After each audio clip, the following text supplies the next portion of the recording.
Saudara, mantan pemain Oriental Circus Indonesia atau OCI melaporkan dugaan penyiksaan dan eksploitasi tempat mereka bekerja kepada Kementerian HAM. Pendiri sirkus membantah tudingan mantan pemain dan menyebut tindakan kepada para pemain ini hanyalah bentuk pendisiplinan. Sejumlah mantan pemain Oriental Circus Indonesia melaporkan dugaan eksploitasi yang mereka terima selama bekerja di Taman Safari Indonesia kepada Kementerian HAM. Menurut para pelapor, pengalaman pahit mereka berawal dari pencarian talenta untuk dididik sebagai pemain sirkus. Alih-alih mendapat pendidikan dan kehidupan yang layak, para pemain sirkus mengaku malah mengalami penderitaan. Jadi di pertengahan latihan itu memang seringkali suka ada perlakuan kasar gitu. Jadi semena-mena mereka aja mau tindak kekerasan gitu ya. Ya seperti dipukulin gitu loh, dipukulin kalau ada salah apa sedikit dipukul gitu. Menangani laporan para korban, Wakil Menteri HAM Mugianto menyebut akan memanggil pengelola Taman Safari dalam waktu dekat untuk dikonfirmasi. Karena kami ingin mendapatkan informasi yang komprehensif, setelah kami mendapatkan laporan dari para korban, kami juga akan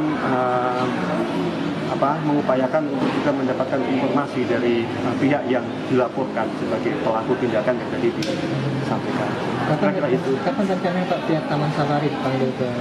Kami akan lakukan secepatnya, karena salah satu upayanya kami memang mencegah supaya yang praktek yang sekarang yang terjadi itu tidak terjadi lagi, dan itu harus cepat.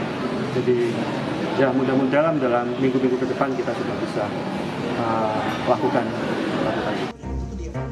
Pendiri Oriental Circus Indonesia, Tony Semampau, membantah adanya tuduhan terkait penyiksaan kepada para pemain sirkus yang terjadi. Tony menjelaskan tidak adanya penyiksaan yang dilakukan seperti menyetrum pemain sirkus saat latihan. Tony mengakui tindakan kepada para pemain hanyalah bentuk pendisiplinan. Aneh, tapi kalau anak-anak itu latihannya malas, tidak mau keluar tenaga, kalau pakai rotan itu mah biasa. Pakai rotan waktu itu Pak ya? Pakai rotan, ya. Dan kita kontekstual pada masa tahun itu memang begitu kulturnya, bukan gitu. Cuma di sirkus. Memang begitu. Iya. Di luar sirkus pun sama. Kita di rumah pun mengalami gitu ya. Iya. Memang itu tidak diberi gaji ya. Kita kan dulu juga nggak terima gaji, sama. Masih anak-anak masa terima gaji gitu ya. Tapi uang saku untuk belanja, untuk segala macam itu selalu ada. Para pelaku melaporkan tindakan yang mereka alami saat mereka masih kecil. Kementerian HAM berjanji akan mengambil langkah tepat bagi pemenuhan hak korban. Tim Liputan, Kompas TV. Kementerian HAM berjanji akan memenuhi hak para korban dalam hal ini. Pelapor, mantan pemain Oriental Circus Indonesia. Bagaimana sebenarnya kisah para pelapor? Kami bahas bersama salah satu mantan pemain sirkus, Ibu Magdalena Yuli. Bergabung juga dengan penasihat hukumnya, Bapak Happy Sebayang. Dan juga nanti akan segera bergabung anggota Komisi 13 DPR RI dari fraksi Golkar, Bapak Jamaluddin Malik. Dan sebenarnya kami juga sudah mengundang perwakilan dari Oriental Circus Indonesia Taman Safari, tapi tidak mengonfirmasi kehadiran hingga malam hari ini kami berdialog. Selamat malam Bapak dan juga Ibu. Selamat malam Bu Audrey, selamat malam Mbak Ibu semua. Selamat malam. Ya, saya mau ke Bu Magdalena. Bu Magdalena, jadi sebenarnya saya mau tahu dulu bagaimana sih awalnya Ibu ini bergabung di Oriental Circus Indonesia dan waktu itu usianya berapa, Bu? Usia saya saat itu 5 tahun, kakak saya berdua ya, dengan kakak saya umur sekitar 8 atau 9 tahun. Okay. Saat itu saya diambil oleh Pak Hadi. Pak Hadi itu adalah orang tua dari Pak Jansen Manansang, Puran Manansang, Tony Semampau, pemilik Oriental Circus itu. Itu tadi pada saat diambil atau dipilih itu memang keinginan dari ibu dan kakak atau gimana saat itu prosesnya? Tidak. Pokoknya kami diambil aja sama Pak Hadi, entah ada perjanjian apa dengan orang tua kami, tapi Mama tidak mengizinkan. Terus memeluki kami untuk tidak dibawa, tapi kami diseret aja sama Pak Hadi, itu dimasukkan ke mobilnya Pak Hadi. Oke. Lalu kami dibawa, Ya, silakan Ibu. Lalu kami dibawa ke sebuah rumah. Rumah itu adalah base campnya Pak Hadi dan anak-anaknya tuh, 3 macan itu. Terus kami di situ udah mulai dilatih, itu di jalan Balikpapan Petojo ya, Jakarta situ. Oke. Kami dibawa ke situ. Di Bu, sana, Bu ya. Magdalena, Pak Hadi itu siapa, Bu? Bapak dari 3 macam itu, dari Pak Yansen Manansang, Pran Manansang, dan Tony Sumampau, Oh, ini pemilik Oriental Circus. oh, oke. Lanjut, Bu, silakan. Ya. Lalu kami dibawa ke situ, di situ sudah ada yang namanya Butet. Tapi Butet masih kecil, sekitar 2 atau 3 tahun di situ. Nah, di situ kami udah mulai dilatih. Beberapa minggu kemudian kami dibawa ke Oriental Circus, ke tempatnya ini pemilik sirkus itu. Kami udah mulai dilatih untuk melakukan pertunjukan di situ.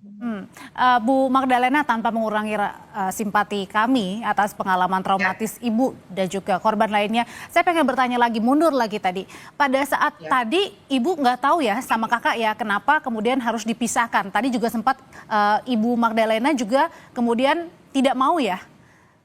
Iya, kita memang tidak mau. Kita memang nggak mau. Tapi waktu itu bilangnya mau kemana gitu, Bu? Di dalam ini perjanjian itu si Pak Hadi itu mengatakan dia tidak punya anak perempuan.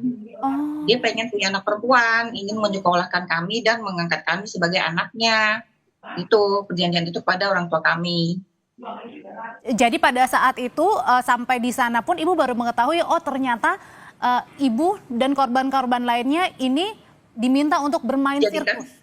Iya, dijadikan pemain sirkus. Setelah sampai di sirkus itu saya melihat udah ada kakak-kakak dan yang seusia saya, mereka bermain sirkus. Jadi baru saya tahu, oh rupanya saya diambil hanya untuk dijadikan seperti ini, seperti mereka gitu. Baru tahu. Oke, saya mau sebelum saya ke Bu Magdalena, saya mau ke Pak Happy Sebayan dulu. Pak Happy, jadi sampai dengan sekarang ini berapa korban yang melapor, Pak? Dan sejak kapan melapornya? Iya, jadi sebetulnya korban ini secara total ada sekitar 60-an. Tetapi yang sekarang terkoordinir baru sekitar 18, karena mereka ini sudah tinggal berpencar ya. Ada yang di Magetan, malahan ada di Nusa Tenggara Barat, ada yang di Malang dan seterusnya. Ketika isu ini mengemuka, justru mereka mulai berkomunikasi satu dan yang lain. Dan baru 18 yang kita dampingi, yang memberikan data dan dokumen faktual kepada kita. Tapi nyatanya mereka ada sekitar 60-an orang yang memiliki nasib serupa dengan rekan yang saat ini berjuang. Itu tadi tersebar ya, bukan hanya di sekitar Jabodetabek ya, tapi di mana-mana ya yang diambil. Bukan, betul. Okay. Karena ini kan proses sudah sangat lama, Bu Adri. Jadi ini sebetulnya kan tahun 97, ini kan sebetulnya sudah ada rekomendasi Komnas HAM bahwa nyata-nyata ada temuan pelanggaran HAM terhadap hak anak-anak pada masa itu, tahun 97. Dan kita tentu percaya pada Komnas HAM. Tentu sejumlah fakta-fakta temuan mereka itu adalah faktual. Karena ada pemeriksaan saksi, ada klarifikasi kepada pihak terkait, pihak teradu, pelapor, dan seterusnya. Dan itu real. Rekomendasi itu ada. Jadi kalau misalkan tadi saya tonton di pernyataan Pak Tony Sumampau, bahwa misalkan tidak ada pelanggaran hak, berarti dia membantah rekomendasi Komnas HAM ini. Di mana beliau dan pada saat itu, pada saat laporan awal juga ada bukti ya Pak, yang di bawah? Oh ada, pasti. Sehingga kemudian Komnas HAM mengeluarkan rekomendasi tentu nggak sembarangan dong. Ini bentuknya pelanggaran HAM. Tentu Komnas HAM akan berdiri pada jalur yang independen dan objektif tentunya kan begitu. Dan pada saat itulah pada masa komisioner Pak Muladi. Kita percaya bagaimana integritas Pak Muladi. Tetapi kenyataannya kan ini tidak terrealisasi eksekusi yang sampai hari ini. Makanya diadukan kembali ya. Oke, saya kembali lagi ke Bu Magdalena Yuli. Bu Magdalena, tadi mohon maaf ya Bu ya, mungkin agak sedikit memflashback lagi kejadian trauma Ibu. Pada saat Ibu tahu dan teman-teman tadi ternyata menjadi untuk mengikuti sirkus ya Bu ya. Nah pada saat itu betul. Pada saat itu ada nggak Bu, Ibu dan teman-teman yang lainnya meminta untuk pulang? Atau orang tua yang berusaha untuk mencari? Orang tua mencari, tapi kan kita karena hidupnya di lingkungan sirkus berkeliling Indonesia, jadi orang tua nggak tahu kemana harus mencari kita pada saat itu. Di tahun 86, saya mencoba kabur bersama teman. bersama teman wanita gitu. Kita mencoba kabur tapi ditangkap, dipukulin lagi, ditangkap, dipukulin kita. Oke. Dan itu adalah salah satu bentuk kekerasan yang dialami ibu dan kawan-kawan lainnya. Iya betul. Oke. Kalau tadi kan dari pihak OCI membantah ya, kalau sebenarnya pada saat itu adalah bentuk pendisiplinan ya. Apa yang pembelaan yang ibu ingin katakan, Bu? Sekarang yang saya pertanyakan kepada mereka, kalau mereka bilang mengangkat kami sebagai anak, kenapa kita diperlakukan seperti itu, tidak manusiawi, dan kita tidak disekolahkan seperti anak-anak mereka, gitu kan? Kalau kita dianggap anak, kenapa kita hanya dijadikan ini sebagai pemain sirkus untuk mencarikan uang untuk mereka, gitu? Kami tidak disekolahkan, kami nggak tahu identitas, kami kehilangan orang tua, masa kecil kami semua kehilangan itu semua. Direnggut semuanya ya Bu ya. Nah mohon maaf Bu, balik lagi tadi pada saat Ibu bercerita tindakan tidak manusiawi, mungkin seperti apa Bu? Contohnya beberapa kasus saja. Ya seperti gini ya, kita kepengen makan permen aja kita harus mungut di kolong-kolong tribun bekas penonton. Setelah pertunjukan kita mengutin permen. Seperti kita kepengen makan jeruk, kita harus nunggu ampas dari perasaan untuk anak-anak bos itu.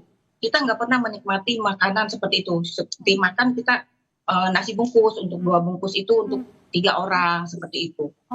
Pokoknya ya tidak manusiawi sekali menurut saya. Kita sampai remaja saya baru dapat uang sekitar 5.000 per bulan. Katanya itu uang sabun. Kita tidak mendapatkan apa-apa. Cuma setahun sekali kita diberikan baju untuk seperti hari Natal gitu aja. Oke, balik lagi ke Pak Happy Sembayang. Pak Happy, yang diadukan ini eksploitasinya, kekerasannya, atau ada hal-hal lainnya yang juga menjadi bentuk laporan sehingga ini harus benar-benar ditindaklanjuti karena tadi ya dari kecil dan mereka juga tidak tahu sebenarnya. Jadi gini Bu Aura, jadi yang pertama tentu rujukan kami adalah rekomendasi Komnas HAM yang ada temuan telah terjadi pelanggaran HAM. Pelanggaran HAM yang dimaksud di sini itu ada 4. Pertama adalah ada eksploitasi. Eksploitasi tentu ada kekerasan dan mempekerjakan anak-anak tanpa gaji. Yang kedua, di sini ada penghilangan asal-usul. Dari 18 orang, 12 orang hingga hari ini tidak ketemu dengan orang tuanya, Bu Audrey. Mereka tidak tahu siapa orang tuanya. Mereka tidak tahu identitasnya yang sebenarnya. Karena mereka tidak tahu kapan mereka lahir, siapa orang tua mereka. Mereka tidak tahu. 12 orang sampai hari ini. Yang ketiga adalah mereka kalau dikatakan anak angkat tidak benar. Karena mereka tidak pernah disekolahkan kok. Mereka hanya tahu baca tulis. Dan satu hal penting, Bodri, mereka selama ditampung di dalam orientasi sirkus Indonesia, mereka tidak diperkenalkan bergaul dengan masyarakat luas. Mereka terkungkung dalam satu tempat yang terkhusus disediakan bagi mereka. Dan mereka tidak bisa bercampur dengan masyarakat pada umumnya hingga mereka dewasa. Bisa dibayangkan. Seperti itu. Jadi mereka kalau keluar dari aturan itu, ya tentu ada kekerasan. Kekerasan itu bisa berupa pukulan tangan kosong atau benda-benda tumpul yang ada di sekitar mereka dan kekerasan-kekerasan verbal yang sama sekali tidak layak untuk diucapkan pada anak. Maka di dalam rekomendasi ini itu jelas dikatakan bahwa ini pelanggaran hak anak-anak, artinya bahwa pelanggaran terhadap pada situasi mereka usia anak-anak, bukan pelanggaran ketika mereka dewasa. Tapi kalau tadi saya tonton bahwa Pak Tony Sumampau artinya membantah ini, itu berarti dia membantah rekomendasi Komnas HAM ini. Oke, baik. Sebelum saya kembali ke Pak Heri dan juga Bu Magdalena sudah bergabung bersama kami. Kini ada Pak Jamaluddin Malik, anggota Komisi 13 DPR RI dari fraksi Partai Golkar. Mas Jamaluddin, selamat malam. Iya, selamat malam Mbak. Ya, Mas Jamal. Waalaikumsalam Mas Jamal. Tadi mendengar cerita dari Bu Magdalena, Pak Heri juga ini berlapis ya Pak ya, ada eksploitasinya, ada kekerasan verbal, ada kekerasan fisik, bahkan dari kecil mantan pemain sirkus ini tidak mengetahui bahwa mereka akan dibawa kemana dan dijadikan seperti apa. Apa reaksi atau respon dari Komisi 13, Mas Jamal? Ya, Assalamualaikum. Kami ucapkan selamat malam untuk semua ibu-ibu, bapak-bapak. Kami dari Komisi 13 DPR RI saya menginformasikan dulu bahwa di tahun ini, di pemerintahan Pak Prabowo ini, Kementerian Hak Asasi Manusia ini dibuat secara khusus. Jadi dulu itu bergabung antara Kementerian Hukum, Kementerian Hak Asasi Manusia, dan Imigrasi Pemasyarakatan. Sekarang, kenapa Pak Prabowo memisahkan kementerian ini? Supaya kementerian ini kerjanya lebih maksimal. Nah, yang terjadi pada Ibu ini yang menjadi pelanggaran HAM, yang sudah kita laporkan ke Kementerian Hak Asasi Manusia, DPR sudah melaporkan, Bu. Ini menurut saya ini hanya seperti fenomena gunung es. Ini hanya yang kelihatan di permukaan, yang kecil. Sebenarnya yang terjadi seperti ini saya yakin sangat banyak sekali.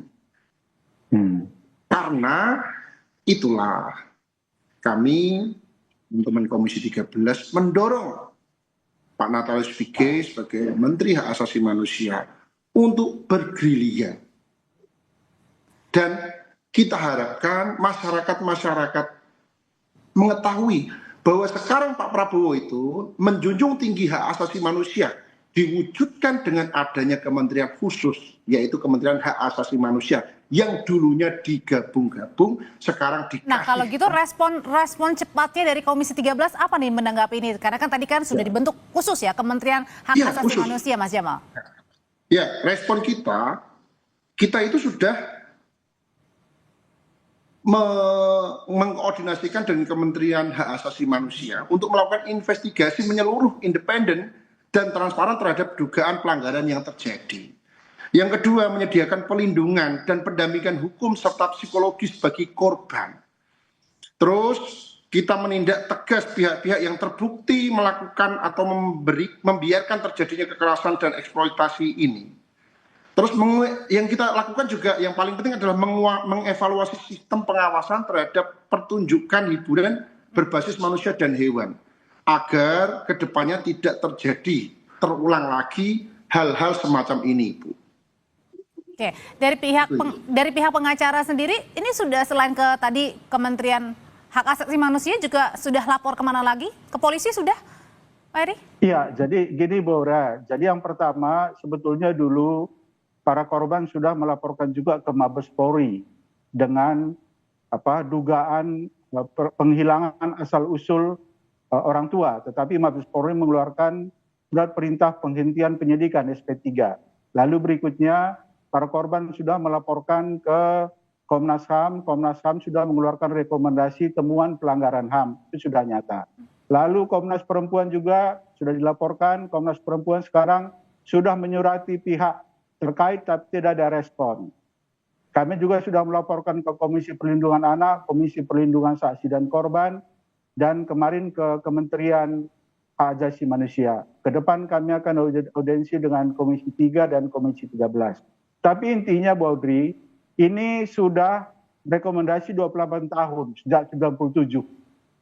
Jadi bagaimana kuatnya para pelaku sehingga tidak tersentuh oleh hukum yang berlaku. 28 tahun ini Mbak. Mulai 97 sampai 2025 korban. Terkesan ada pembiaran ya berarti ya di situ ya? Betul, iya betul. Oke. Pembiaran sama sekali. Jadi makanya kemudian ini korban kan disuruh menunggu terus. Ketika ditanya suruh menunggu, nanti kita akan kasih informasi. Tapi sampai 20 tahun menunggu. Kenapa kemudian mereka mengemuka kemudian ketika ini dianggap tidak lagi wajar. Dan Komnas HAM sendiri kan dia tetap berpaku pada rekomendasi. Kita sudah ke Komnas HAM untuk mempertanyakan apa ini tidak lanjut rekomendasi. Kalau hanya rekomendasi, nggak ada tidak lanjutnya gimana? Tanpa action juga nggak bisa ya? Oke. Iya dong, panggil dong mereka, tanya, ini gimana lo realisasinya kan gitu sebetulnya. Oke, Pak Happy tahan dulu sampai di situ. Saya mau balik lagi ke Bu Magdalena. Bu, pada saat Ibu bersama kawan-kawan waktu itu ada berapa orang dan gimana caranya keluar, Bu? Pada usia berapa, masih ingat nggak tuh? Kan masing-masing kabur masing-masing ya, ada yang ke Jawa, ada yang kemana. Kalau saya di 86 mencoba kabur, ditangkap lagi, dipukulin.